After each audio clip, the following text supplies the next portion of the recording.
Assalamualaikum warahmatullahi wabarakatuh. Bismillahirrahmanirrahim. Nahmaduka ya ghafuru ya syakuru. Mashalli wa sallim barik ala sayyidina maulana Muhammadin wa ala alihi wa sahbihi asma'in. Nama ba'du.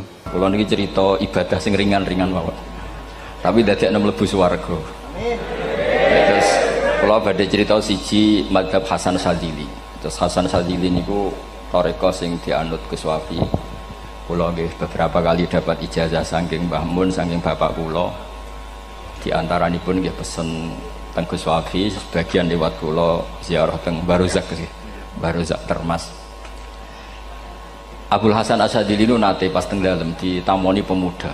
Pemuda niku ngrudu. Di kampung kami banyak maksiat, di kampung kami banyak kesalahan. Niku sepundi? Jawab Abdul Hasan As-Sadzili niku ringan. Sehingga mboten sragen. Contohnya mboten sragen. Sakjane nggih persis, tapi zaman niku dereng ngeten sragen. Kok tenggen kula kathah maksiat ngeten-ngeten. Jawab Abdul Hasan As-Sadzili enteng ngoten. Man ahabba alla yu'sawaha fi ardi alla yu'sawahu fi ardi faqad ahabba alla tadhara maghfiratu wa alla tadhara syafaatuhu sallallahu alaihi wasallam.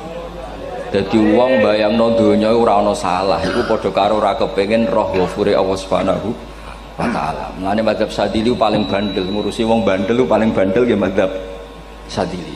Nang kiai Sadzili iku ora umate macam-macam. Mulane teng Indonesia niku penak, sing ketunan putih seneng nabi, sing ireng nggih seneng nabi, sing ora ketunan nggih seneng nabi. Mulane setan ku bingung. Nyongkone sing seneng nabi keturunan putih tok, sing seneng keturunan ireng ya seneng nabi. Sing ora ketunan ya seneng nabi. Sing lakenan ya seneng nabi. Dadi kelompok itu kathah sangat. Ini penting kalau aturakan mergi madhab Sadzili ini ku pancen dados pembanding madhab Sayyid Abdul Al-Haddad. Madhab Abdul Hasan As-Sadzili ini yang paling masyhur diriwayataken dening Shahibul Hikam. Mergi Ibnu Athaillah As-Sakandari muridé Abdul Abbas Al-Mursi, Abdul Abbas Al-Mursi muridé Abdul Hasan sinten Asy-Syadzili. Niku madhab ingkang bener-bener jadi pembanding. Mergi teng bab husnudzon niku beliau itu pakar. Orang itu bisa yarjuwa hawal yaumil akhir. Orang itu bener-bener dibikin nyaman mbek Allah mbek Rasul. Misalnya ngeten, sampean sowan Allah iku kudu arep-arep disangoni. Kena arep disangoni berarti nganggep Allah iku medhit. Mulane tomak niku penting. Tapi mbek pangeran aja mbek wong, tapi mbek pangeran mbek. Dados limangka yarjuwa hawal yaumil akhir. Riyen niku zaman kula alit. Niku anggere ana santri lunga iku sangku sak umbalan. Mergo yakin kiai iku nyangoni. Lho diyakini nyangoni iku keren, berarti diyakini lomo. Lha kok yakin mlebu neraka, berarti nganggep Allah gak Rahman Rahim. Lan yakin mlebu napa? Swarga. Mok modal urun maulid sak dina ora urun malah entuk. Terus niki rontok-rontok salah tapi muga-muga itu sepuro pangeran. Nggih wau. Nek sampean bener niku sifat ghafuri Allah nganggur, nggih. Kerhane efektif ana sing salah. Mulane wonten cerita wonten tiyang teng multazam donga ya Allah kula paringi mboten nate salah. Niku jawabe pangeran fa'ena adhu ghufra. Wong ora tau salah sifat ghafur iku nganggur. Niki cerita sing sampean aja niru kula. Niki cerita ilmu. Niku mazhab Abdul Hasan apa? Asy-Sadzili. Benten madhabe Sayyid Abdul Al-Haddad itu jalure khauf. Jadi dosa gede apa cilik? Ora ana gede ora ana cilik. Kowe aja delok sing mbok dosani, aja delok dosane tapi delok sing mbok dosani iku sapa. Misale Gus Wafi ngutus santri teng mriki, "Cung, tukokno rokok." Rokok itu barang makruh misal. Mestinya kan santri oleh bantah, niki kiai ku piye to barang makruh kok kon nuku. Tapi masalahnya kan arah dituruti ya gelo tenan. Jadi ojo delok kongkonan itu penting ra penting, tapi mukhalafah itu sababul fir. Misalnya kados kula niki teng mrikan wonten botol minuman. Cung pindah rene itu kan barang sepele. Terus sampean takok urgensinya apa ya harus dipindah. Iku santri mangkelno to ora? Ya dipindah wae, pokoke penting nurut. Iku cara pandang Sayyid Abdul Al-Haddad. Ki aja geman bantah pangeran senajan to perintahe sepele. Piye-piye mukhalafah ngono iku jenenge Nah cara Abdul Hasan As-Sadzili nggih boten barang gede mbek cilik kudu ana bedane, wong ana kabair ana saghair. Mosok WA janda beda mbek goncekno ya kudu beda. Wong WA tok kok padha mbek napa? goncekno iku kudu beda, kudu ana sawair, kudu ana napa? Kabair. Tapi cara Sayyid Abdul Haddad mboten ndelok sing mbok maksiati iku sapa. Sehingga khazanah kita niki penuh dengan ilmu. Lan terus wonten bab ijtihad. Ijtihad niku ruangannya luas sekali. Ya kula bolak-balik nyontokno. Kula sakniki kan jare wong akeh kiai gedhe. Jare wong akeh kula niku kiai gedhe. Nek diundang manakipan tangga yo bingung. Ora teko sawane kiai gedhe sombong, diundang wong cilik ora teko. Teko iku mahjubno kiai sing ora tau pahayu. Kuwi bingung. Nyatane kula ora teko nggih do matur nuwun Gus. Athok kula mboten lakon. Nah kula teko kan mesti ordere teng kula mboten. Cara sing tok pitik gedhe nggih kula, salam templek gedhe nggih kula. Berhubung kula ora teko ngresgeni tiyang kathah.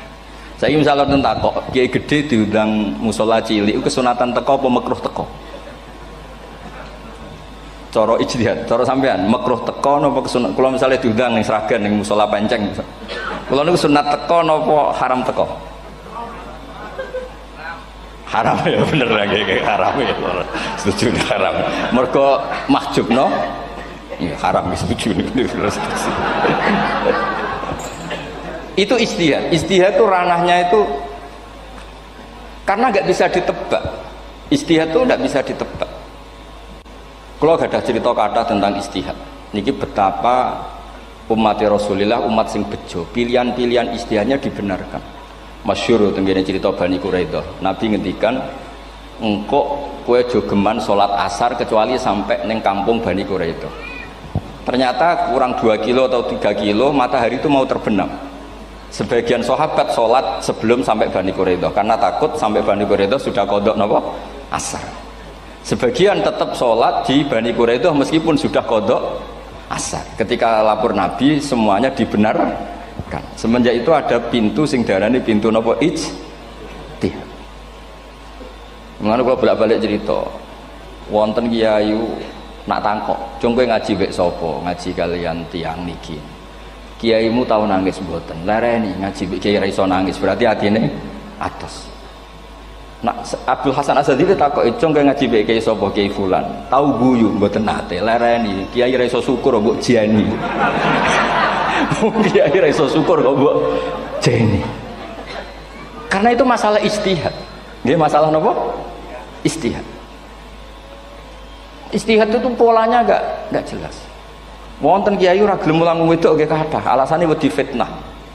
Wong pancen iman pas-pasan mawon nembe wong ayu ya bingung. Tapi nak diwalik, nak kiai ora gelem mulang wong wedok terus sing mulang wong fasik, to aliran sesat iku ya repot. Kowe ngrasa paling gak sesat. Ya sudah seperti itu masalah-masalah apa? Ijtihad. Nah, kalau tak cerita saat ini balik cerita tentang Burda. Burda nu nak ngelem Kanjeng Nabi. Niku pancen dielmoni tenan. Kalau niku Burda berjanji tiba niku setengah hafal. Pancen riyen mbah kula buyut-buyut kula niku pesene ken hafal tiba, hafal berjanji, hafal Burda. Nggih mboten ngengken ngapal loh, tapi karena sering baca akhirnya hafal. Kalau beri beberapa contoh, ngelem itu nak buatan di elmoni itu kualitasnya ada bagus, tapi kalau di elmoni itu kualitasnya bagus. Kalau beri contoh begini, saya itu kalau pidato atau khutbah atau ngaji, apalah terserah istilah jenengan atau ceramah. Biasanya kalau seneng istilah ngaji, niku mesti ikuti sing gampang mawon. Wa ala alihi wa sahbihi ajmain. Ajmain itu kalimatun fariqah bainana wa bainasyiah. Fa innana nukrimu jami'as sahabah. Ajmain itu kalimatun fariqah, kalimat pembeda. Kita ahli sunnah wal jamaah akramu jami'as sahabah. Ada kelompok sing akramu sahabian wa ahanu sahabian akhir. Sehingga ajmain itu harus kita baca. Itu karena itu kalimatun fariqah, kalimat pembeda. Kata-katanya hanya ajmain. Begitu juga berjanji. Berjanji itu nak ngelem Nabi niku wa ba'du fa'aqul wa Muhammad bin Abdullah bin Abdul Muttalib wasmu Syaibatul Hamdi Humitat Hisaluhu Saniyah.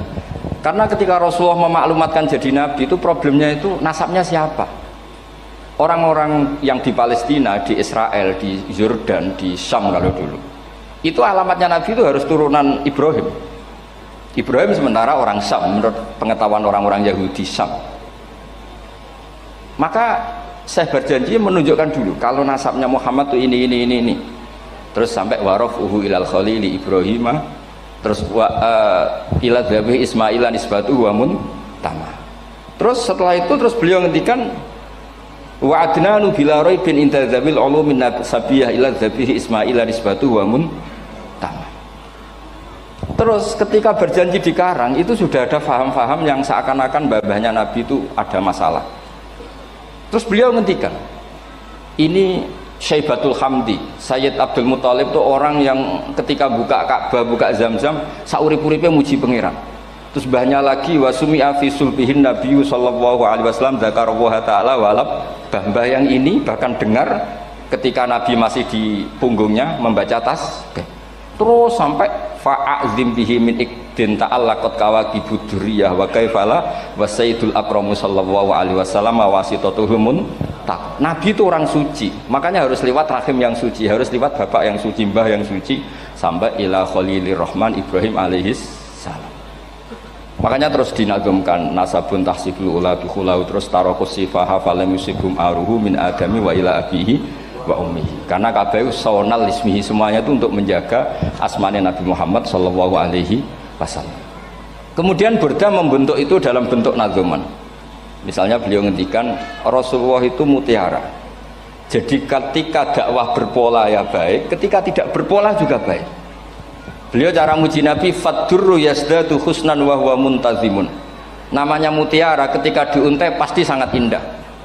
Tapi terus-terusannya itu wale sayang kusu qadran ghairu muntazimi. Tapi namanya mutiara, mbok berserakan pun tetap indah. Jadi unik. Berarti ketika beliau muji Nabi dakwah tertib pernah. Sholat tuh harus begini, harus begini, harus begini. Beliau sholatnya tumakninah tertib. Tapi Nabi pernah sholat gak tertib. Duhur tuh 2 rakaat. Mana anak kiai rodok lalinan itu ya anak sana tuh. Duhur itu 2 rakaat. Tapi barokahnya Nabi duhur 2 rakaat diketahui cara sholat kalau salah itu gimana. Umpama Nabi sholatnya bener terus, itu akan kesulitan kita. Solusinya ketika ngalamin apa? Kesalahan. Makanya Nabi ngendikan ma kuntu ansa walakin unas sali as-sunnah. Itu mestine ra tau lali, tapi didesain lali biar bisa jadi sunnah. Wonten tiyang salate suwi, maca surat Baqarah. Wonten tiyang badhe njupuk wedhuse lah cara Indonesia. Bareng kesuwen piyambake mufaraqah. Walhasil Mu'ad matur Nabi, ini munafik di tengah-tengah sholat kok mufaraqah. Si penggembala unta ini juga ngeklaim, ya Rasulullah imam kita tidak benar, sholatnya kesuwen. Pikirannya wong ora bela imame. Ternyata Nabi gak bela sing ngangon. Afattanun anta ya Mu'ad. Wong imame wong seragen surat Baqarah. Wis pokoke kulhu wae. Jadi Islam itu segampang itu, semudah itu. Sehingga wonten tiyang niku isane maca kulhu, rakaat ula nggih kulhu, saniyah nggih kulhu, pokoke kulhu. Sampai sok makmume ku mangkel. Waduh, si imam iki gak keren, mosok main apa? Kulhu. Dilaporno, ya Rasulullah ini imam yang kau tugaskan di kampung kami niku amen maca kulhu mau. Ditimbali be Nabi, kenapa kamu baca kulhu terus? Li annaha sifatullah, karena itu sifatnya Allah. Maka saya senang mengulang-ulang sifatnya. Terus kata Nabi, saya barusan dikasih wahyu Allah bahwa Allah mencintai kamu karena kamu mencintai surat kulhu. Nah ini ijazah yang seragen ini ku apa? Nanti maca timbang maca idza samsu kuwirat bulet nang tengah. Jajal ampun tak tes sakniki. Kiai paling pinter teng seragen kan maca idza samsu kuwirat di depan umum. Mungkin nak dhewean roh tapi nang ngarepe Habib Doa ngarepe Gus Wafi meriang nak ra muntir. Wah, ngoten niku kula ndek kanca niku imame level desa, bareng imami teng kecamatan salat Id. Mersiapno surat Tabarakalladzi biyadil mulk. Suwengi diapalo lanyah sampai ambeke hafid. Niku nyatane nggih malah klirune fatal, malah lali ra maca Fatihah. Saking semangate ben ketok imam keren maca surat napa? Tabar. Dadi yo ribet. Terus kula suwun seneng Nabi niku kados senenge para ulama. Niku nak nyifati Nabi niku gampang.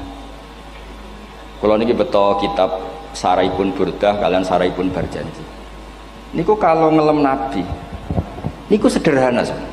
Tapi itu yang mengena. Bisa ulang lagi niku sing mengena. Misalnya dawe Imam sing aran Risalah Qusyariyah. Tegene Bukhari ini cerita Bukhari. Nanti semua nabi ketika di akhirat tuh nafsi. Jadi roh prahara kiamat itu pun gak dinyali mau muni nafsi. Nabi ini jak kober ngendikan ummati umat. Ketika semua nabi ku pelo wis ra iso muji pangeran, Nabi Muhammad di depan Allah tesih saged muji. Fa ahmaduhu bima hamida allamani rabbi. Ketika nabi lain sudah tidak punya nyali bilang alhamdulillah, Rasulullah masih punya nyali bilang alhamdulillah. Sehingga fa Muhammadun ahmadu min ghairi. Hampir semua ulama ngendikan ahmadu yang Muhammad itu afal tafdil. Fa Muhammadun ahmadu min ghairi. Ketika nabi lain sudah tidak bisa atau tidak punya nyali memuji Allah, Nabi Muhammad masih berani memuji Allah ketika mahsyar. Karena logikanya begini, kira-kira pikirannya nabi-nabi ini wis kiamat, berarti amal wis ditutup lah, buku wis tutup. Tapi tak pikirannya Nabi Muhammad boten ngoten. Allah itu tidak diganggu oleh apapun, tidak kena atau tunduk sama konstitusi apapun. Sampean ra iso ketemu Allah nih pun akhirat, jenengan pun boleh macam-macam nih, pun tutup buku boten saged. Rahmatnya Allah tidak bisa dibatasi oleh akhirat. Saya ulang lagi, rahmatnya Allah tidak bisa dibatasi oleh akhirat. Makanya Nabi tetap berani mengajukan syafaat meskipun sudah finish, sudah akhirat sudah finish. Sehingga Nabi muji-muji Allah, akhirnya Allah ngendikan ya Muhammad irfa' ra'sak wasal tu'tah wasfa'tu syafa'. Sudah Muhammad, kamu minta apa tak kasih. Saatnya beliau minta hak napa? Syafaat, disebut maqamam mahmud. Dan ini kula waos kitab kersane orisinil niki betapa sayangi Rasulullah SAW teng kita. Ketika nabi lain tidak punya nyali kecuali mikir dirinya sendiri, jadi aku punya ngendikan nafsi-nafsi, Nabi Muhammad masih gak ada nyali ngendikan apa ummati. Itu bukti bahwa nabi itu nggak pernah nggak mikir umatnya. Wala sawfa yu'tika rabbuka apa? Fatardu. Ini nabi cek jawab, fa la ardo wa wahidun ummati finnar. Kalau engkau memberi saya sampai saya puas, maka saya tidak puas dan satu dari umatku masih menjadi ahli napa? Neraka. Ini kalau waos nak sampean orang nangis kebablas. Niki cerita betapa Rasulullah SAW niki jarang tiang maos niki kalau waos kersane tambah mahabbat dengan Rasulullah SAW. Dados niki kalau cerita ketika Rasulullah ketemu pangeran teng Sidratil Muntaha niku diredaksekno burdah nggih diredaksekno burdah fakhusta kulla fakharin ghaira mustarakin. Engkau mendapat kehormatan yang tidak tersaingi. Fakhusta kulla fakharin ghaira mustarakin. Jadi engkau mendapat kehormatan yang tidak akan tersaingi. Wajusta kulla maqamin ghaira mustahami. Atau wakhusta kulla maqamin ghaira mustahami. Dan engkau mendapat satu derajat yang enggak mungkin tersaingi. Mustaham itu enggak tersaingi lah. Walhasil ternyata derajat itu apa?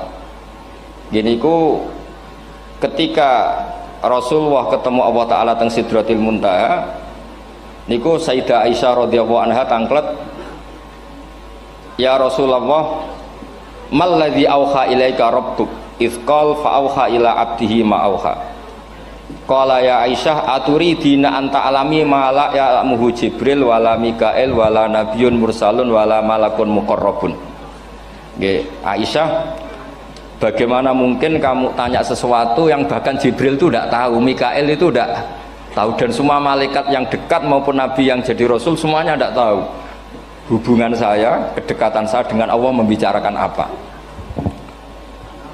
Niku sing dimaksud burdah kaima tafuza biwaslin ayya mustatarin wonten sing maca ayyi mustatarin anil uyuni wasirrin ayya muktatamin. Jadi nabi ketika ketemu Allah di Sidratil Muntaha itu ada misteri yang hanya nabi yang tahu.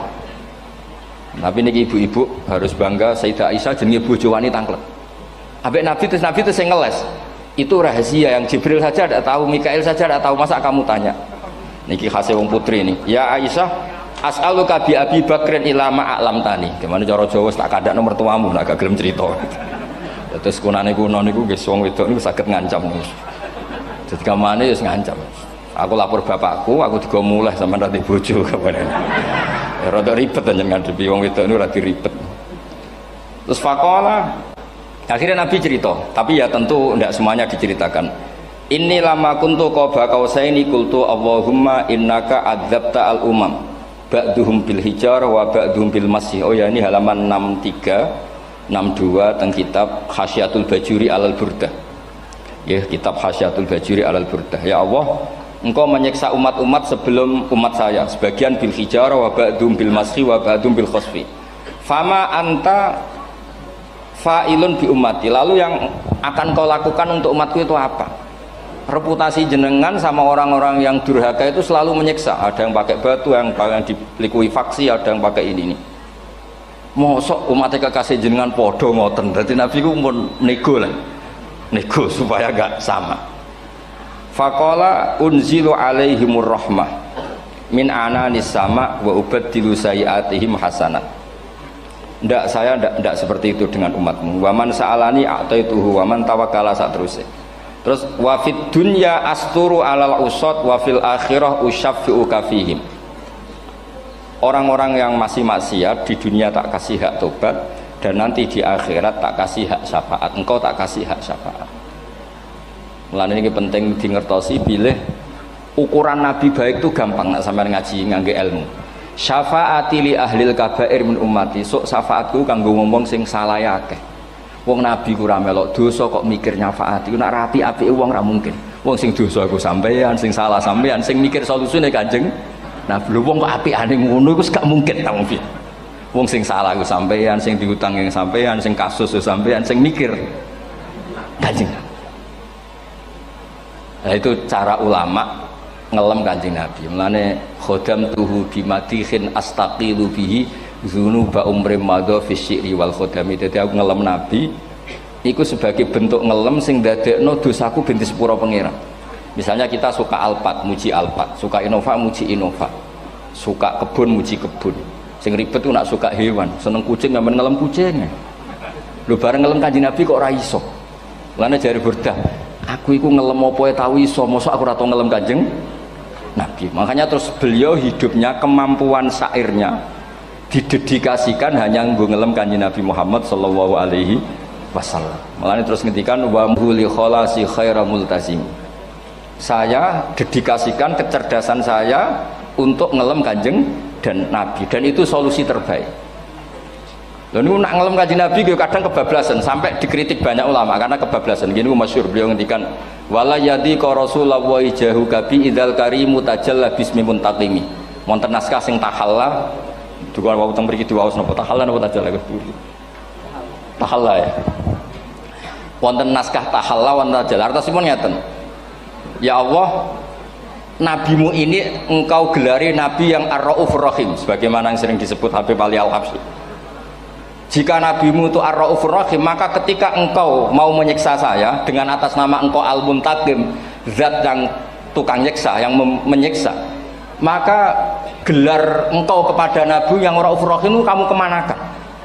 Jenengan kudu konsisten, terus kadung ngarani nabi ini jenengan raufur rahim. Maka sifat jenengan yang muntaqim jangan pakai dulu, karena saya ini umatnya Nabi yang kamu beri gelar Raufur Rahim. Paham tuh jenengan? Maksudnya ya aja sida nyiksa wong kadung mbok arani Raufur Rahim. Dadi wala yadi ka rasulullahi jahu kabi idzal karimu tajalla ta tahalla bismimun takim. Terus sekarang Burda jenenge Muhammad. Allah kadung janji wong sing jenenge Muhammad ora bakal disiksa. Sebetulnya maknanya ya Muhammad Sayyidul Anbiya nih. Tapi ketika ono panggilan Muhammad ke depan, Muhammad gak boleh disiksa. Jeneng kula nggih Muhammad. Terus Burdanu saking yakinnya ngendikan fa innali zimmatan minhu bi tasmiyati Muhammadan wa huwa afal khalqi biz zimman. Gusti jenengan kudu eling nami kula niku Muhammad. Wong sing jenenge Muhammad itu ora oleh disiksa. Padahal maksudnya saya ora oleh disiksa kan Kanjeng Nabi Muhammad, tapi biabake namine Muhammad. Terus ngendikan malih in ati dzamban fama ahdi bimuntaqidi minan nabi wala habli bimun sorim. Gusti kula pun iman mbek jenengan. Iman itu nilainya tertinggi. Jenenge iman nilai tertinggi, maka iman nggak bisa dibatalkan hanya karena saya salah. Jadi pangeran kok diruwayu dipeksa kudu ngakoni nek dene umat Rasulullah sallallahu alaihi wasallam, dan in ati lamun nekani ingsun dzamban ing dosa fama ahdi bimuntaqidin, maka perjanjian saya dengan engkau tidak boleh dibatalkan. Itu termasuk hebatnya umat Rasulullah sallallahu alaihi wasallam, apapun salahnya niku tetap diakoni umat Rasulullah sallallahu alaihi wasallam. Mergo termasuk kelebihan Nabi itu gak ada hak napa syafaat. Nggih eling-eling termasuk kelebihan Nabi juga ada hak napa syafaat. Meskipun kita tetap khawatir jenenge dosa nggih istighfar, tapi aja dadi putus asa mergo napa in anti dzamban fama ahdi bimuntaqidi minan nabiyyi wala habli bimun sorim. Terus niku cerita-cerita madhe ulama teng Rasulullah sallallahu alaihi wasallam. Mereka milih kata-kata sing wong apik eling terus. Nggih eling terus. Wau kados wau fadurru yasdatu husnan wa muntazimu wa laysa yang kusu qadron hiramun. Jadi dulu tuh pernah ada faham-faham sing cara zahiri hadis iku abai nabi itu seperti ini cara zahiri hadis. Tapi ahli sunnah wal jamaah terus dipendapat bapak nabi iku min ahlil jannah. Mergo apa? Wa kaifala wa sayyidul akramu sallallahu alaihi wasallam wasitatul muntaqo. Nabi itu orang suci, pasti lewat rahim-rahim yang suci. Minal aslabi thahira ilal arhamiz zakiyatil fakhira. Itu logika yang dibangun. Sehingga terus mantep baru kayak wau mau sedibak mau berjanji kiyakan wong Islam an-nabi min abihi wa ila jaddi sampai Adam niku kabeh tarokus sifaha falam yusibhum aruhu min adami wa ila abihi wa ummi. Begitu juga masalah iman. Soal misalnya ada pertanyaan ilmiah, lalu Ibrahim gimana? Karena nanya Azar itu kafir. Zaman ada Nur Rasulullah sallallahu alaihi wasallam, Azar belum kafir. Setelah intikal ke Ibrahim baru Azar kafir. Atau ada yang menjawab istilah abun di situ itu majaz. Sebetulnya Azar bukan bapak kandung tapi apa? Paman. Selalu ada jawaban ilmiah dari ulama-ulama ahli sunnah wal jamaah. Tapi kalau pesen teng jenengan sementing niku mau berjanji napa bodan itu ada 1-2 bait yang jenengan tahu maknanya, sehingga nanti kualitas mahabbah kita, kualitas kecintaan kita pada Rasulullah sallallahu alaihi wasallam niku tambah. Misalnya ngeten, kula kan nekuni tafsir ya. Ada ayat rubama yawaddul ladzina kafaru law kanu muslimin. Niku hampir semua mufassir konsensus sepakat jeng ben nek wong Islam mlebu neraka. Niku sampean kudu donga, nek mlebu neraka muga-muga jejer wong kafir sing kecangkeman. Niku dinyek. Jarene iman nekani mau oleh jutene neraka padha wae aku. Apa meneh misalnya sampean hafal Quran jejer wong sing hafal jare kapit kok ora mlebu napa neraka. Kudu ana sing ngenyek. Mergo Allah nu tersinggung sakwise ana wong sing napa ngenyek. Akhirnya Allah tersinggung. Niku sing diceritakno tiba. Wa izzati wa jalali la ja'altu man akhlasa li bisyahadati kaman kadzdzaba bi adkhiluhumul jannata bi rahmati. Ora iso wong dekne tauhid apapun salahe wong dekne ndek tauhid ora ngarah dadi ahli neraka selawase kaya wong kafir. La ja'altu ora bakal gawe sapa ingsun man akhlasa li bisyahadah orang yang tauhidnya benar kaman kadzdzaba bi sebagaimana orang yang tidak bertauhid sama saya adkhiluhumul jannata bi rahmati. Padahal Allah dilapuri malaikat, malaikatnya kira diprovokatif. Malaikatnya lapure wajadnahum asrafu ala anfusihim wa wajadna amalahum minadz-dzunubi ka'amsalil jibal. Jare pangeran wis timbang sepundi Gusti, wanane salah tok. Reputasine salah tok. Ghairu annahum yasyaduna alla ilaha illallah wa anna muhammadar. Niku jawabe pangeran wa izzati wa jalali la ja'altu man akhlasoli kaman kadzdzaba bi adkhiluhumul jannata bi rahmati. Nah, lafat-lafat seperti ini kita akan punya harapan ketika ndelok umat sing carane iman tesih blepotan, carane sholat cek blepotan, carane zakat cek blepotan. Kita selalu punya harapan barokahnya iman, barokahnya mahabbah ning Rasulullah sallallahu alaihi wasallam, mereka tambah hari tambah baik. Jangan beragama yang tidak punya harapan, karena agama ini bagi yang punya harapan. Dimangka yarjuwa wal yaumal akhir, bukan yang tidak punya harapan. Kanjeng Nabi sekaruan Nabi orang terbaik dilarani wong Taif, disiksa wong Mekah. Niku malaikat usul kula siksane ya Rasulullah karena mereka menghina kekasih Allah. Mereka ada iman. Nabi masih punya harapan. Mungkin mereka ada iman. Tapi asallah ayyukhrija bal arju ayyukhrijawah min aslabihim may ya'budu wa la yusyriku bihi syai'an. Bapak orang iman, aku cek di harapan anak putune iman. Dan sedekah Rasulullah sallallahu alaihi wasallam. Saniki kata bapak era poso, anaknya melok TPQ, bareng poso juk gendong, akhirnya bapak izin melok poso. Bapaknya mau Quran ra tau, bapaknya nekani wisuda anaknya hafid. Mulane bapaknya ora kena dibentuk, ya arep-arep napa? Anaknya.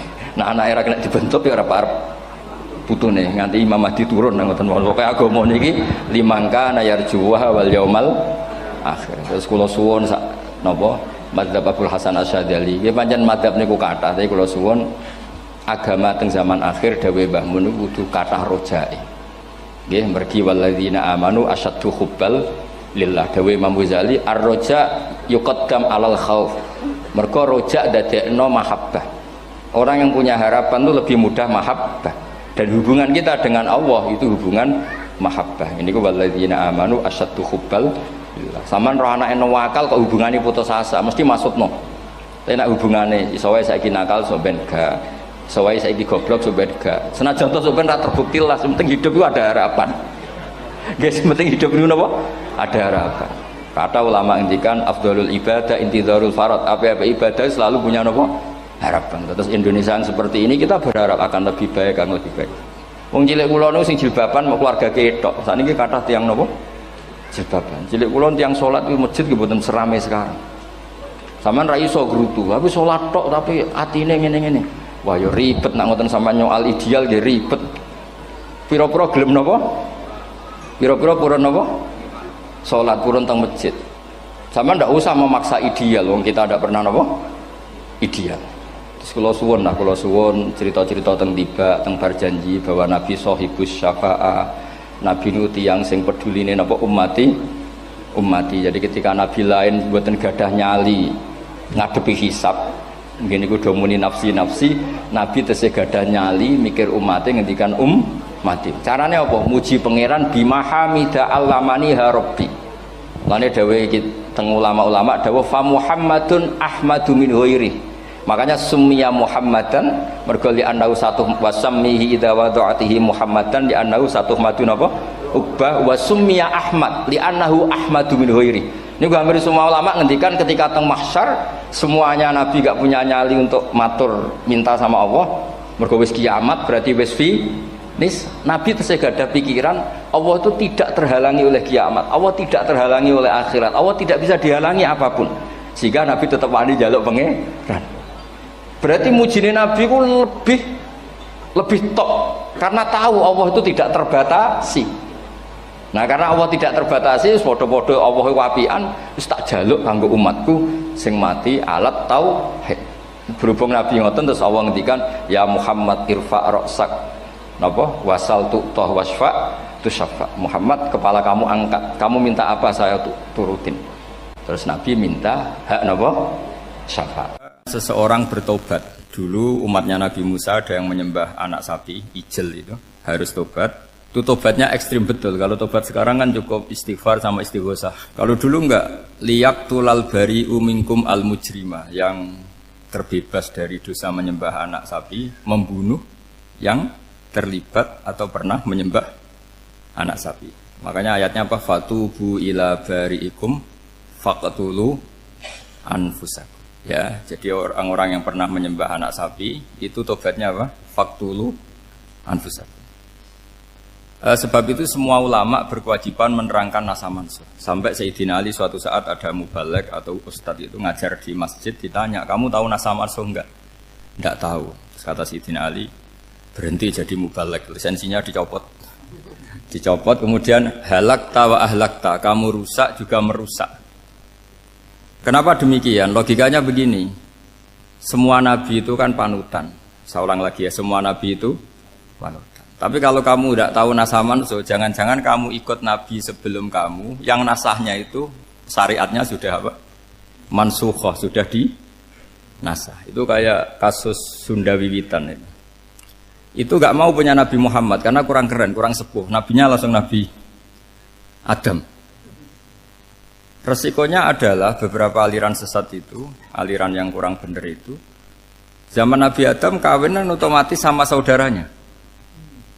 Lalu masa sekarang kita membolehkan kawin sama apa? Kalau sama Nabi Adam mau tidak mau. Karena yang cowoknya ya bin Adam, putrinya binti Adam. Lalu Allah bikin satu sunnah yang suami istri itu harus beda, yaitu satu kandungan itu melahirkan satu pasang. Dan mulai dulu memang pasangannya orang jelek itu orang cantik. Makanya agak sial itu yang perempuan-perempuan itu. Memang mulai dulu gitu. Kalau cantik itu kesunatannya dapat jelek. Ya. Nanti sama-sama masuk surga. Karena yang cowoknya ibadahnya syukur, yang ceweknya sabar. Ya. Itu nanti sama-sama. Nah kebetulan si Qabil itu ganteng sekali Qabil. Berpasangan dengan Labuda itu jelek gembrot, pokoknya tidak cantik. Enggak lah, kebalik. Qabil itu berpasangan sama Iklimah. Jadi Qabil ganteng, punya adik kandung namanya Iklimah itu cantik sekali. Yang Habil itu rapati apa? Berarti yang Habil apa? Ya dapati ganteng, berbarengan dengan Labuda juga dapati cantik. Nah karena tadi ya berarti Qabil bareng siapa? Iklimah, Habil, Labuda. Maka untuk kawin ini nggak boleh satu kandungan. Jadi dulu karena nggak ada perbedaan ibu bapak, mau tidak mau beda. Yang penting beda. Yaitu akhirnya apa? Qabil dapat Labuda, yang Habil dapat Iklimah karena beda kandungan. Itu sudah cukup. Nah, akhirnya kan nggak terima si Qabil. Masa orang ganteng dapat orang jelek. Jadi mulai dulu itu maunya orang ganteng ya dapat orang cantik, nggak terima. Tapi Allah ngatur seperti itu. Akhirnya terjadi percekcokan. Nah, dulu itu semuanya itu religius, sehingga ukuran percekcokannya masih religi, yaitu ya gini saja, kita ngadakan kurban, yang diterima itu ya menang. Ya ternyata dalam kompetisi itu yang menang siapa? Habil. Akhirnya Habil jadi menikahi siapa? Iklim. Kalau sekarang kompetisinya kan siapa paling kaya ya menang, lebih gampang. Nah kemudian bayangkan misalnya, ya saya ini menerangkan asa mansuh. Kita semua sering ngomong, sering berkoar-koar, sering menyarankan atau mewajibkan para nabi itu panutan dalam semua perilakunya. Ternyata ada beberapa perilaku yang sudah dinasah atau dihapus ketentuannya oleh syariatnya Rasulullah Shallallahu Alaihi Wasallam. Maka mengenali asa mansuh itu keharusan dalam ulumul Quran. Ya. Makanya Allah mengatakan apa? Manansah min ayatin aw nunsiha pasti na'ti bi khairim minha aw misli. Jadi saya nerangkan nasah masuk itu dua sesi. Satu sesi antar nabi, dua di internal syariatnya apa? Nah. Sekali saja hari ini tok, sudah setelah itu anggap pinter sudah. Kalau sudah jangan tanya lagi. Nah, ada beberapa lagi syariat yang masalah metode. Dulu Nabi Nuh itu dibolehkan oleh Allah saking mangkelnya sama orang kafir. Saya ulang lagi, orang kafir itu kan biadab sekali, nempat buminya Allah, makan rezekinya Allah, kemudian mengkafirkan Allah. Pikirannya Nabi Nuh, orang biadab gini nggak layak hidup, itu pikirannya Nabi Nuh.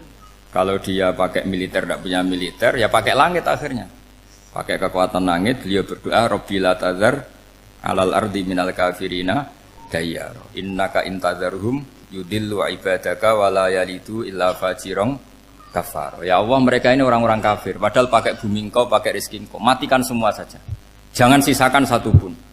Karena kalau masih sisa nanti anak turunnya ya gitu, gennya gendo ya pasti melahirkan gendo, gen wala yalidu illa fajirong kafar. Kalau kamu sisakan pasti melahirkan generasi gendo lagi, kafir lagi. Dituruti sama Allah, kecuali orang 80 yang ikut Nabi Nuh. Nah orang 80 yang ikut Nabi Nuh ini selamat karena iman. Maka generasi yang sekarang ini termasuk saya semua ini semuanya turunan orang iman. Maka kita ini punya dua status. Satu, Allah kadang manggil kita ya Bani Adam karena faktanya kita turunan Nabi apa? Adam. Panggilan kedua adalah zurriyataman hamalna ma'nu. Orang-orang sekarang itu pasti turunan orang yang ikut perahunya Nabi Nuh. Jadi nasab kita ini sudah steril. Sudah tidak ada nasab lewat kafir karena yang kafir sudah habis. Semua orang sekarang itu turunan Nabi Nuh, yaitu disebut apa? Dzurriyyataman hamal nama. Yaitu sekitar orang 80. Nah, oleh Allah Subhanahu wa taala syariat seperti ini pernah dituruti, yaitu akhirnya mereka mati semua kecuali orang 80 yang mukmin.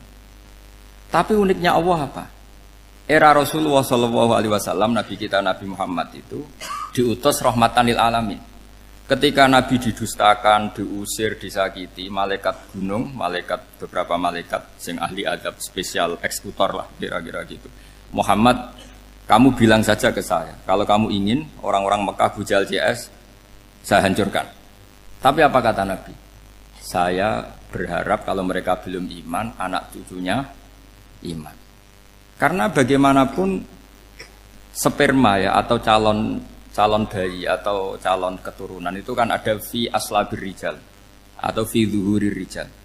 Jadi kalau dalam ilmu agama itu gen manusia itu disimpan di zuhurir rijal di punggung lelaki.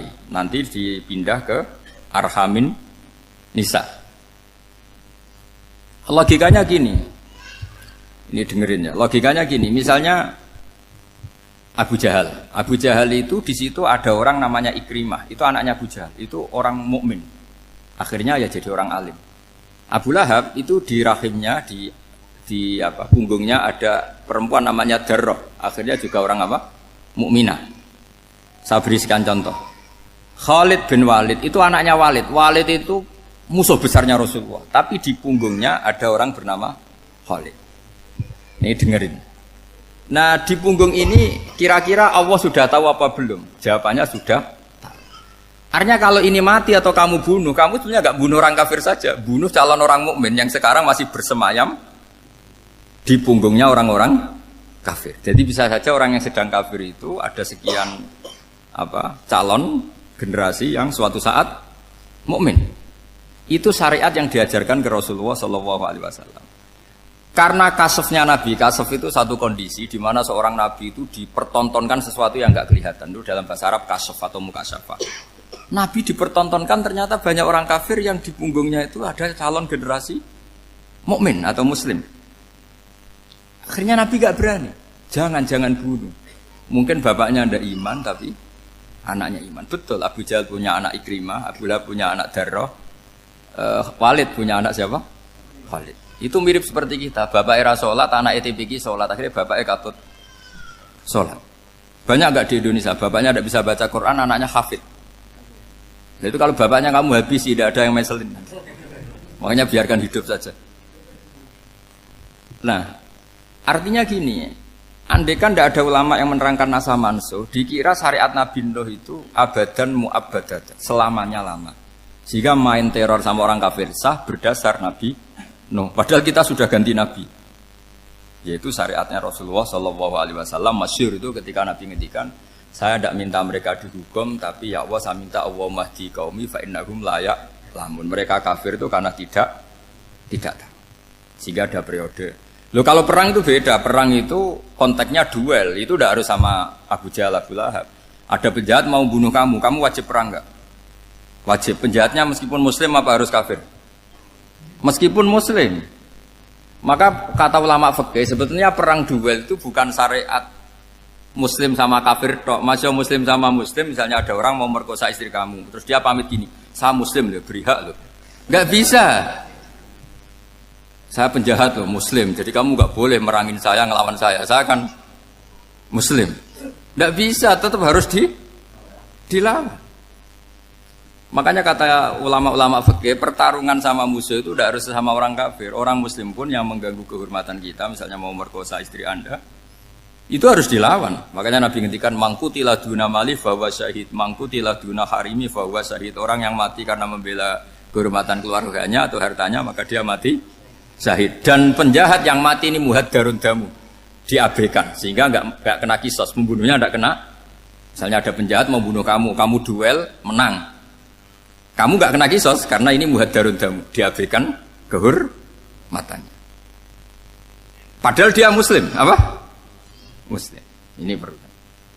Jadi ini mengaji ini agak jelimet tapi gampang. Kan kalau paham enggak paham selesai, jadi anggap saja selesai itu. Sehingga kalau enggak ada nasa mansuh, maka orang selalu berpikir, pokoknya yang penting ikut Nabi. Nah itu bahayanya kalau Anda tidak tahu detail, jangan-jangan syariat yang kamu ikuti itu syariat yang sudah berstatus mansukhoh, telah dicabut. Dan itu banyak.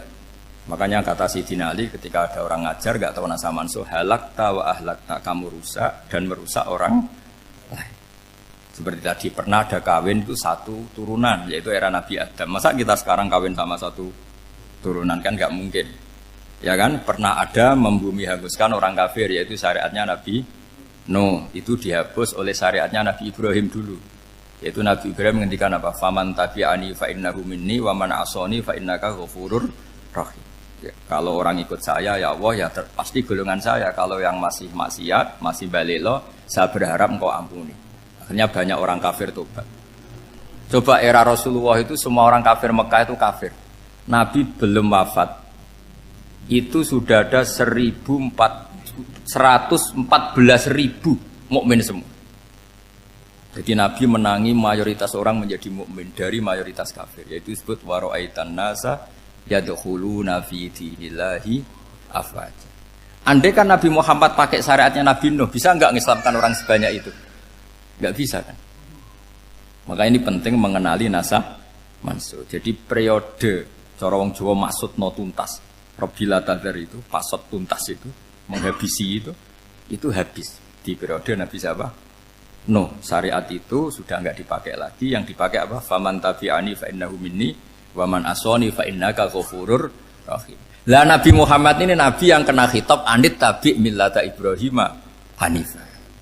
Jadi masternya Nabi Muhammad itu mentornya Nabi Ibrahim. Sehingga syariatnya ya faman tabi'ani fa innahu minni wa man asoni fa innaka ghafurur rahim. Tidak syariat Rabbila tadzar alal ardi minal kafirina daya. Jelas ya. Jadi mengenali nasa manso itu penting sekali karena kalau enggak Anda halakta wa ahlakta, kamu merusak diri kamu sendiri juga merusak orang lain karena menfatwakan hukum yang sebetulnya sudah berstatus mansukh. Hanya berdasar itu kan syariatnya nabi-nabi dulu. Syariat yang apa? Syariat yang enggak pernah terhapus hanya satu, usuluddin, yaitu tauhid, itu sama. Tapi kalau syariat itu beda-beda atau furu'iyah itu beda-beda. Yaitu tadi saya beri contoh era Nabi dulu kalau ada pakaian najis dipotong, dibuang. Era Nabi Muhammad dicuci. Orang kafir dihabisi oleh langit. Era Nabi Muhammad enggak boleh, bahkan didoakan Allahumma hdi qaumi fa innahum la ya'lamun.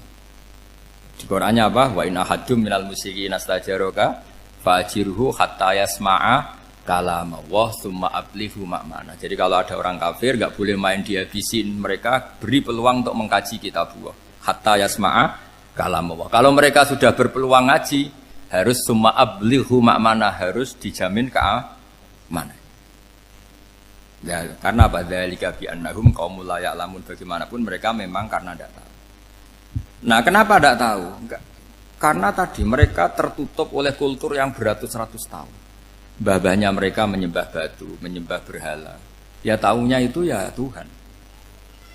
Bagaimana Anda bisa menjelaskan sesuatu yang sudah beratus-ratus tahun kan tidak gampang. Maka ada periode dimaklumi, apa? Kalau era sampean kan, mosok waktu disembah saking gobloknya orang, kamu lahir kan sudah nyembah Allah, tidak nyembah batu. Bayangkan kalau kamu jadi mereka. Wong perut kamu saja disuruh makan pizza sakit kok, karena saking lamanya makan sambal kan gitu. Kamu bilang perempuan Indonesia saja cantik kok, saking lamanya jadi orang Indonesia. Padahal orang Indonesia tanyakan orang Eropa, cantiknya di mana? Kamu lahir di Afrika, bilang orang Afrika itu cantik, tanyakan orang Eropa, cantiknya di mana? Hitam gitu kok. Jadi orang itu pasti terkooptasi oleh sekelilingnya. Orang Afrika akan bilang wanita Afrika itu cantik. Coba tanyakan orang Eropa, cantik apa enggak? Belas. Orang Eropa yang kulitnya gitu kata orang Eropa indah, kata sampean. Koyok anaknya kebo katanya boleh jadi. Jadi orang itu akan terkooptasi oleh sekelilingnya. Bayangkan kalau semua orang nyembah berhala terus kamu ndak, alasan kamu apa? Kan menentang mayoritas. Dan itu berat. Maka dimaklumi oleh Allah, dzalika bi annahum qaumul la ya'lamun fi manah panyeruarah. Nah, pemakluman ini yang mulai sekarang terkikis. Orang main pukul saja enggak mau ngaji. Enggak mau ngaji Quran secara kafah. Jadi fatwanya Islam kafah tapi ngajinya Quran enggak kafah. Ngambil 1-2 potongan ayat dipakai dalil. Jadi Islamnya inginnya kafah tapi ngajinya Quran enggak. Kalau kafah ya hafal 30 juz itu. Kalau mau ya, kalau mau kafah ya hafal berapa? 30. Makanya saya sering bilang, saya sering dinasihati orang karena belum tahu saya ini hafal Quran. Bapak harusnya Islam itu kafah. Kata saya ya dimulai dari konsep Islam itu kafah dulu, apa ya hafal Quran secara kafah. Jadi ini penting saya utarakan. Bahaya sekali orang mengenali Islam tanpa mengenali nasah mansuh. Karena beberapa syariat Nabi sebelum kita itu berstatus mansukhah. Terus contoh berikutnya, ini nasakh mansuh antar Nabi apa khusus internal Nabi? Antar Nabi aja agak selesai nih sampai subuh aja agak selesai. Contoh yang paling keren mungkin cowok semua senang. Nabi Dawud dulu istrinya berapa? 99. Nah itu kalau masih halal itu kan berarti jenengan tuh punya istri berapa? Wah kan ngeri betul. Punya satu aja repotnya gitu apalagi berapa? Menjawab 99. Terus kamu bilang gini, ini kan syariatnya Nabi Dawud, Nabi kan bisa diikuti. Pernah ada periode di mana seperti itu boleh. Jadi makanya mau tidak mau mengenali nasakh mansuh itu harus. Kalau ndak ya kamu masih berkeyakinan boleh beristri berapa? Nah ini penting saya utarakan. Makanya Sayyidina Ali itu kalau ngetes calon mubaligh, kira-kira kalau Kemenak dulu inginnya apa? Sertifikasi apa? Mubaligh. Itu tanyanya gitu. Ta'rifun an-nassa wal mansuh, kamu apa tahu nasakh mansuh? La. Jawabnya Sayyidina Ali, halak tahu ahlak tahu, kamu orang yang rusak. Karena tadi takutnya ada syariat yang sudah mansukhah dipakai. Itu tadi misalnya kita ini tidak umatnya Nabi Nuh, tapi pakai syariat Robbila tadar alal ardi minal kafirina. Terus ketiga begini, misteri manusia itu. Dan ini kita tidak pernah tahu sampai kiamat, tapi ini ilmu harus kita diskusikan. Misalnya saya ini namanya Bahauddin. Saya sekarang hidup sampai 2019 sekarang. Kan hanya Allah yang tahu berapa turunan saya sampai kiamat dan statusnya kayak apa. Donald Trump juga gitu. Donald Trump itu sekarang kafir, tapi kita tidak pernah tahu nanti turunan keberapa ada yang Muslim. Lah turunan yang calon Muslim ini diletakkan di mana kita tidak tahu. Yang jelas kalau kamu bunuh itu katut itu. Artinya gini, logika membiarkan orang kafir itu ya ada logikanya. Gitu.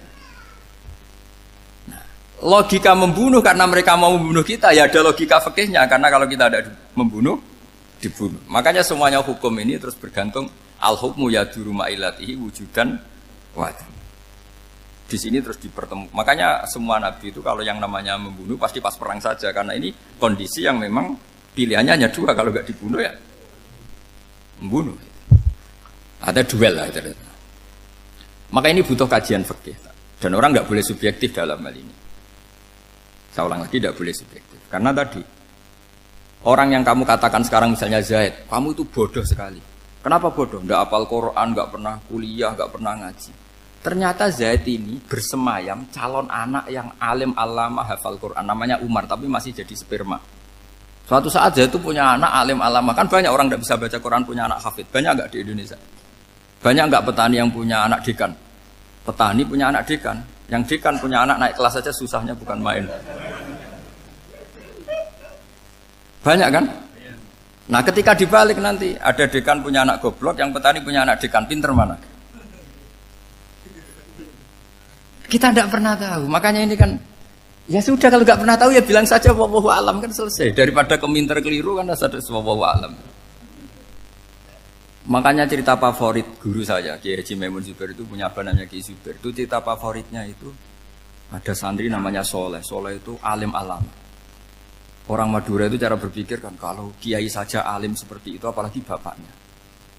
Pas bapaknya main ke pondok, santrinya ada ribuan, bapaknya main ke pondok itu. Sholat itu ya gak bener, gak sesuai sunnah Rasul lah kira-kira gitu. Sudah sholat itu gak bener, apa-apa gak bener. Masih ditakwil sama santri Madura karena orang Madura itu kultus.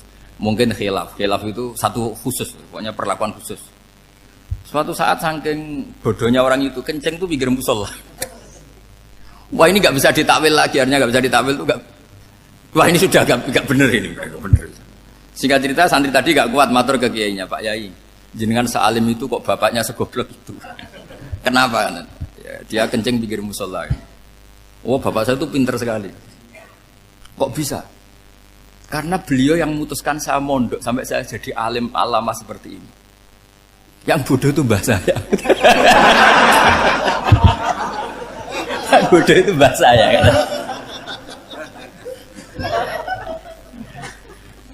Artinya gini, sekarang misalnya Anda dekan, atau Anda rektor, atau Anda profesor, atau Anda kiai top, mubalek kondang.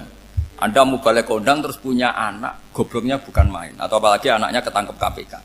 Yang satu anaknya orang bodoh jadi dekan. Kalau kompetisi ini pinter mana coba? Ada ahli metodologi tapi anaknya itu terlibat narkoba. Yang ini petani utun, anaknya dekan. Kira-kira kalau dikompetisikan pinter mana?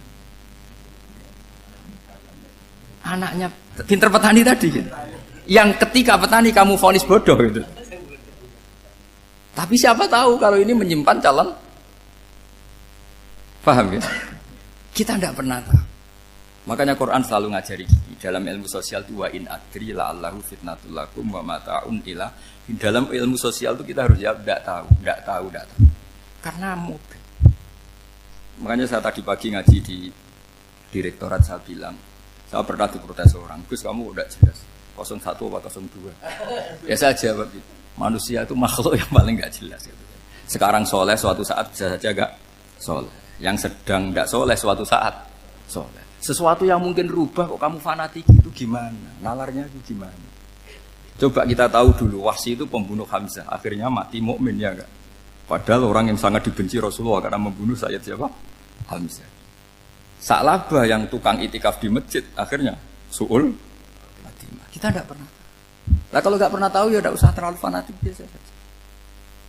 Kayak jenengan seneng saya itu ya saya tidak tahu sampai kapan ya. Saya seneng sampai kapan ya tidak tahu. Kayak suami istri itu. Pas nikah harmonis bulan madu sampai kapan bertanya. Yang jelas paling awet itu pasangan jelek itu pasti nggak awet. Makanya jadi guyonan tuh. Pasangan itu jangan baik-baik gak awet. Kalau jelek itu awet. Ternyata maksudnya cantik sama ganteng. Itu suatu saat pasti jadi jelek. Yang jelek sama jelek pasti jelek terus. Makanya jadi guyonan.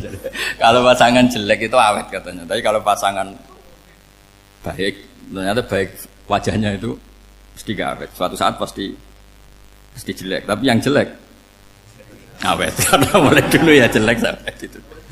Awet jeleknya maksudnya bukan.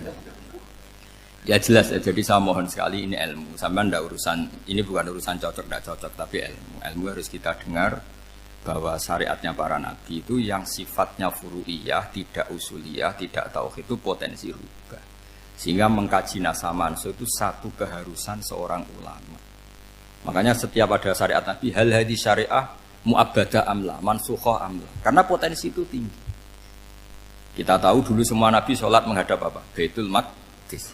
Era Rasulullah dipindah ke Ka'bah. Tapi kalau kamu katakan total Baitul Maqdis ya tidak juga. Nabi Ibrahim mulai dulu madhabnya ke Ka'bah. Tapi kalau Nabi Musa ke Baitul Maqdis. Terus kamu bilang ini 01, 02 ya ada memang syariat jadi sesuatu yang furu'iyah. Nah, kenapa ini furu'iyah? Jawabannya sederhana. Ketika seseorang menghadap Ka'bah itu menghadap batu apa menghadap Allah? Allah. Ketika menghadap Baitul Maqdis hakikatnya menghadap Allah apa menghadap Baitul Maqdis?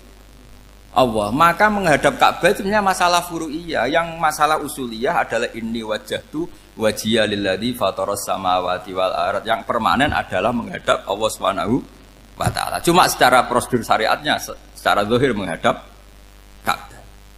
Maka potensi rubah karena ternyata itu furu'iyah. Untuk kiblatnya itu furu'iyah. Yang permanen adalah menghadap ke Allah Subhanahu wa taala. Ini pentingnya. Jadi terus sekarang masih antar nabi apa di internal nabi? Ini sudah mau selesai waktunya, sudah habis ini. Internal. Ini sudah selesai ini sudah pas. Mohon Pak Anda. Oh. Jam ini sudah. Sampai mana tadi? Diteruskan apa enggak? Sudah ya, sudah kayaknya sudah. Biar kelihatan cerdas tuh. Sekali pertemuan sudah pinter gitu. Berapa? Setengah jam sudah pinter gitu. Yang internal nabi apa antar nabi? Internal ya, sudah sekarang ke internal. Kalau internal lebih banyak lagi contohnya. Yang masyhur tentu masalah Baitul Maqdis. Dulu Rasulullah pernah sholat menghadap Baitul Maqdis 16 bulan. Berapa?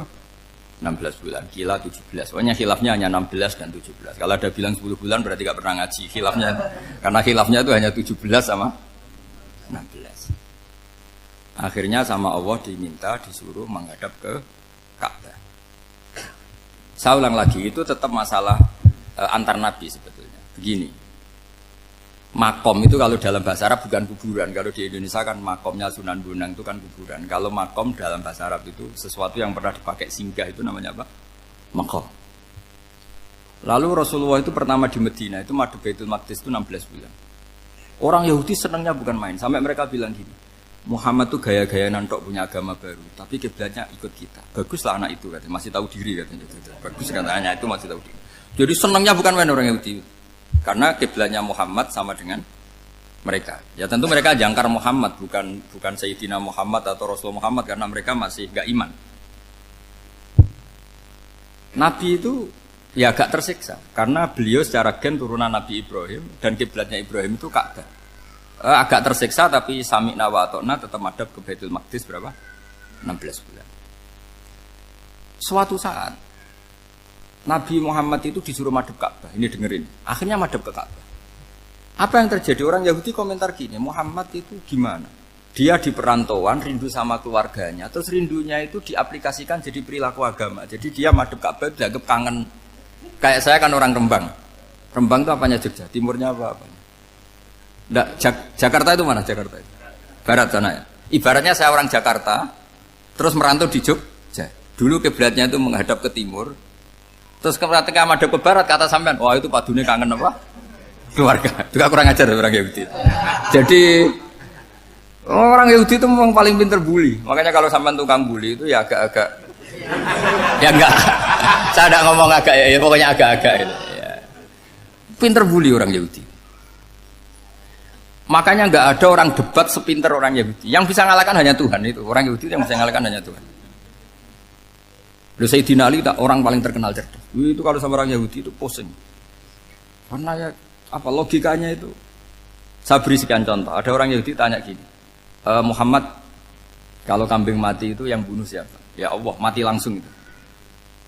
Agama kamu itu aneh, Mak. Yang langsung sentuhan Allah haram, tapi yang lewat tangan-tangan jahil manusia malah halal. Harusnya itu yang halal kan orisinal langsung Allah yang bunuh. Jadi utaknya itu aneh, dari cara berpikir itu aneh. Nah cara sampean ini kan, nak halal pangan kue. Tapi Nabi kan nggak boleh bertutur kata kasar gitu. Kalau yang jadi Nabi saya untalan ngono kan gitu. Tapi Nabi kan nggak boleh kasar. Jadi Nabi itu problem karena nggak boleh apa? Kasar. Kalau kita kan gampang, wis nak halal untalan kan selesai apa? Tapi Nabi nggak boleh kasar gitu. Jadi nak jadi nggak Nabi, nggak sampean itu kan enak. Mau keliru ya pantas, mau apa saja pantas. Karena kan nggak panutan. Kalau Nabi nggak bisa meluruskan kebenaran itu harus tetap sesuai akhlak. Ya jadi agak kerepotan. Makanya punya Umar alhamdulillah ada yang nggak perlu aturan itu. Jadi enak. Jadi ya itu memang aturannya harus itu. Coba Nabi itu perang tapi nggak boleh bunuh. Kayak apa susahnya? Beliau jadi sasaran tembak tapi nggak boleh bunuh. Kalau sahabat kan enak, duel, relax, santai, bisa tarung. Kalau Nabi nggak boleh. Makanya Nabi itu meskipun ikut perang terus gak ada sejarah orang yang dibunuh. Ya hanya satu peristiwa itu pun dibaca orang kafir, ditangkis Nabi, pedangnya kembali ke dia mati. Tapi gak ada yang Nabi. Karena Nabi kalau pembunuh nanti itu terus kayak pendekar kan susah juga punya Nabi kok. Habis perang saya Nabi tanya, Muhammad habis serang berapa? 1000. Ya repot juga punya Nabi mantan apa? Pembunuh meskipun yang dibunuh orang kafir. Tapi kan kayak apa ya? Fitrah manusia itu akan menolak kepemimpinan orang yang gitulah pokoknya nggak bisa diterangkan itu. Makanya Nabi itu nggak pernah bunuh meskipun kayak apa musuhnya tapi nggak pernah bunuh. Untungnya di sekeliling orang-orang yang tadi. Jangan bilang tuh suka bunuh ya, pokoknya perang gitu ya. Perang dengan bunuh itu beda loh. Ya. Kalau perang itu fair apa?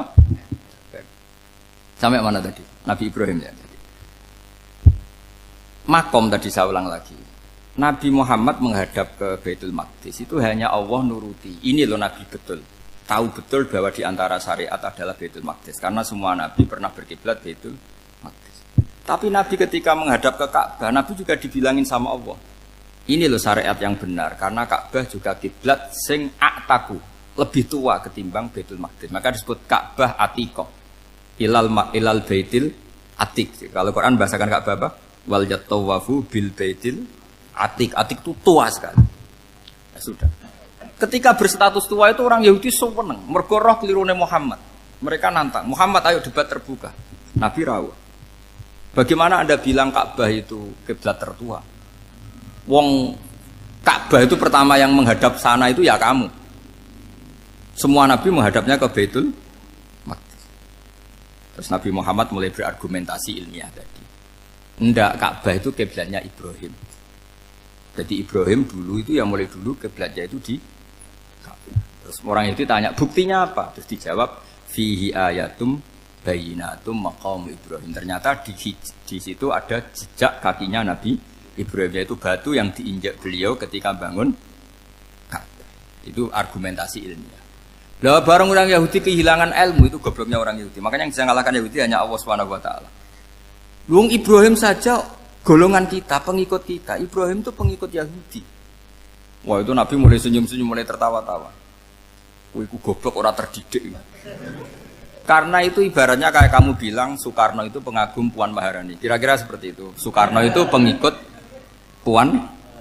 Karena Yahuda itu Yahuda bin Yakub bin Ishak bin Ibrahim. Saya ulang lagi ya, nasabnya Yahudi ya Pak. Yahuda bin Yakub bin Ishak bin Ibrahim. Jadi Ibrahim itu mbah keempat dari Yahuda. Tapi karena mereka kalah debat, Ibrahim itu pengikut Yahudi. Itu sama dengan bilang apa? Soekarno itu pengikut Puan Maharani. Itu kan jadi aneh.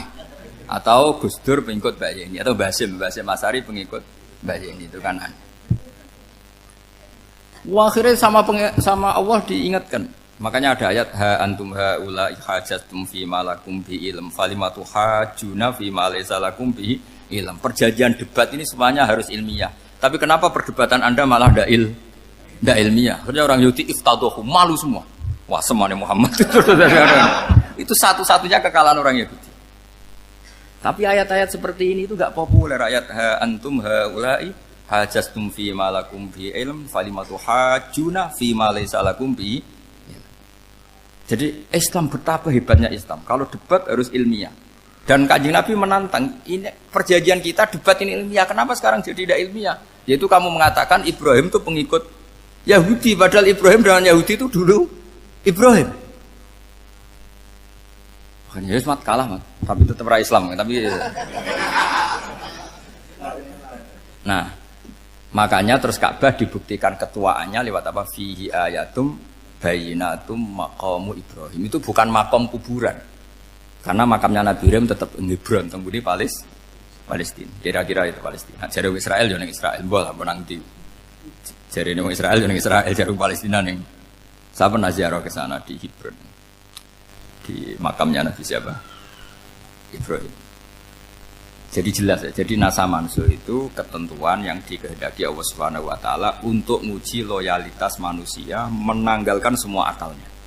Makanya saya mohon sekali siapapun yang ngaji saya dimanapun, sekali-kali manusia itu harus menanggalkan akalnya. Sekali Anda pakai akal, maka Anda akan ingkar dengan nasa mansuh. Nasa mansuh itu hukum yang direvisi, yang dibatalkan. Makanya orang Yahudi lagi-lagi pinternya orang Yahudi. Merovokasi orang-orang yang Islamnya belum kuat, diprovokasi gini. Ungzuru ila Muhammadin tahayyara fi din yukhillu yawman wa yuharrimu ukhra. Lihat itu Muhammad, dia kebingungan cara beragama. Kadang bilang A, besok bilang B. Jadi nasa mansub dianggap satu bentuk kebingungan. Gak kurang ajar tapi. Wah, akhirnya sebagian orang yang murtad. Makanya nasa mansub itu satu peristiwa yang menjadikan banyak orang murtad. Karena diprovokasi orang Yahudi bahwa itu bentuk kebingungan Muhammad. Akhirnya terus saya qulu sufaha minan nasi ma wallahum an qiblatimul lati kanu alaiha. Nah, kelirunya orang Yahudi adalah ternyata nasah mansuh yang dipilih Rasulullah itu semuanya ada di Taurat dan Injil. Termasuk di Taurat dan Injil disifati dan Nabi yusolli ilal qiblatain, bahwa Nabi ini akan bersolat dengan dua kiblat. Makanya tetap ditantang. Qul fa'tu bit Taurati fatluha in kuntum shadiqin. Kalau kamu tidak percaya bahwa saya ini orisinil, ayo bareng-bareng mengkaji Taurat. Tapi mereka tidak siap mengkaji Taurat. Karena Taurat semuanya mendukung Rasulullah Muhammad SAW. Fatluha in kuntum shadiqin. Makanya ini penting sekali ngaji. Jadi perdebatan itu macam-macam. Dan itu pinternya orang Yahudi. Ungzuru ila Muhammadin tahayyara fi dini yukhillu yawman wa yuharrimu ukhra. Ini penting sekali. Makanya nasa mansuh itu uji loyalitas. Itu Imam Malik kalau mencontohkan ke Imam Syafi'i. Saya berisikan contoh fikih. Ini saya melanggar waktu. Ini sudah berapa? Saya yang tidak mengesahkan diri saya. Ya misalnya ini ya, ini kertas bawa ya, ini kertas saya bawa. Terus ini tak kasih uang misalnya, uang 100.000. Atau kalau contoh Imam Syafi'i dulu dididik Imam Malik begini. Ya Syafi'i, kalau kamu punya 2 budak, 2 pembantu, kalau dulu kan masih ada budak, 2 pembantu lah kira-kira. Seneng mana, yang cerdas sama yang goblok? Seneng yang cerdas. Kalau yang nurut sama yang bantahan, seneng yang nurut. Lah yang nurut itu yang goblok. Makanya tinggal dibalik saja. Kamu tak beda ya. Seneng mana punya istri yang cerdas apa yang goblok? Coba jawab. Atau ibu-ibu mbak-mbak ini, seneng mana punya suami yang cerdas atau yang goblok? Kalau cerdas gak bisa diakali. Tapi goblok nurut tapi ya kadang di sini-sini kan di sini.